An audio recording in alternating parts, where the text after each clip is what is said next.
Tinutlog ikan sa Ebanghelyo sumala ni San Juan.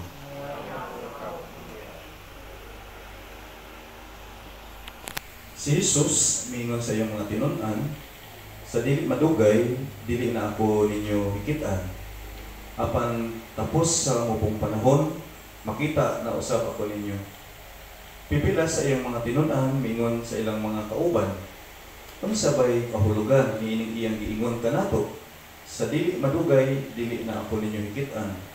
Apan tapos sa mubong panahon, makita na usab ako ninyo.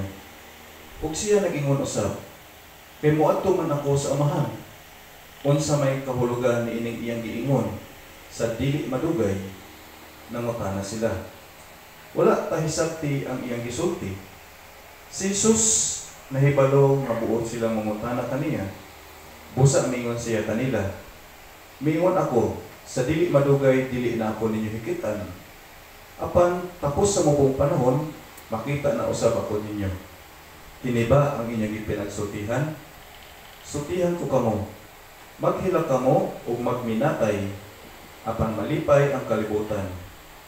Mag-uol kamo, apan mahimong kalipay ang inyong kaguol. Ang Ebanghelyo sa Ginoo. Ikaw, Kristo. Mangingkod sa makadiyot, mayong buntag ka na itong tanan.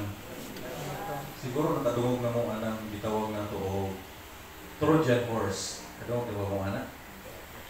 Di man na siya nga kuan nga na nabuo man siya nga pulong sa may background na virus.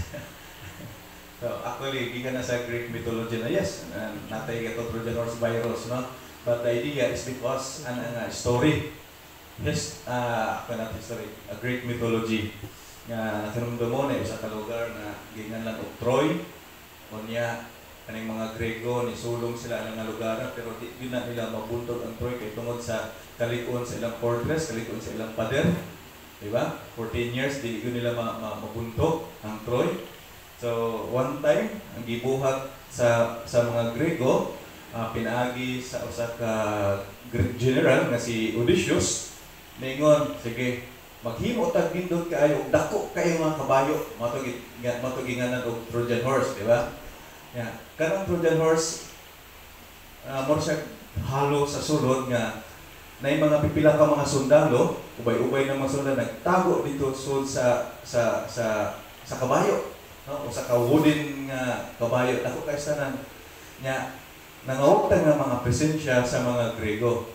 So nakita sa mga taga Troy nga nawala na mga Grego, so ni-surrender sila. So nagmadaog kita, so giablihan nila ilang dakong portahan.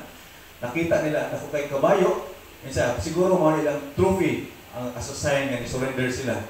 So ilang isuot tong dakong kabayo, atong gitawag na to Trojan horse, no? As a trophy sa ilang kadaugan. So tuon man nakasuot na nga to ang kabayo dito sa ilang syudad, sa Troy.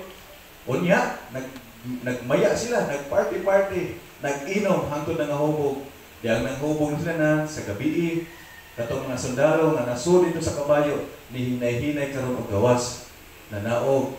So dito giablihan nila ang dakong portahan, ang mga Grego dai wa gyud nga manglakaw, wa gyud mobiya atong lugar, nagtago lang o nisulod ang mga Grego o biha natapos ang Troy o napildi gyud sila, di ba?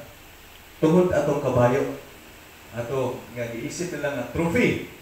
So man ang background ng Trojan horse. Okay, nga natay kita Trojan horse virus nga maepektuhan na gani ang computer nimo sa virus, hinahinay na bug-on ang imong computer. So mo nang hinungdayan natin kita og Trojan horse virus.